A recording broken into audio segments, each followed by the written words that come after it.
નાગરિકોની રજૂઆતો અને ફરિયાદો અંગે સરખો જવાબ ન આપનારા અધિકારીઓની હવે ખેર નથી। ઓનલાઈન સિસ્ટમમાં અધિકારી સંતોષકારક જવાબ નહીં આપે તો અરજદારના ફીડબેક સાથે તે રજૂઆત ઉપલા અધિકારીને એસ્કેલેટ કરવામાં આવશે।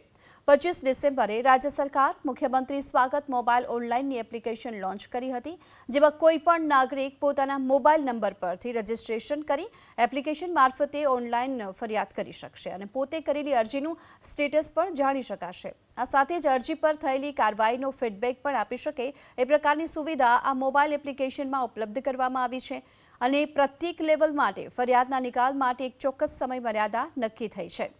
ફરિયાદ નિવારણની સીધી જવાબદારી હોય તે અધિકારીને લોગિનના માધ્યમથી મોકલવામાં આવશે અને રજૂઆત કર્યાને પણ એસએમએસથી તેની જાણ પણ કરવામાં આવશે।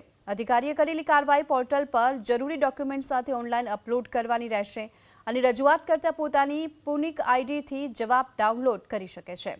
આ સાથે જ જો સંબંધિત અધિકારી દ્વારા નિયત સમયમાં જવાબ આપવામાં ન આવે તો ઓટોમેટિક તેના એક લેવલ ઉપરના અધિકારીના એકાઉન્ટમાં ઓટો એસ્કેલેટ થશે અને ત્યારબાદ ઉપરના અધિકારી દ્વારા રજૂઆતનો પણ નિકાલ કરવાનો રહેશે।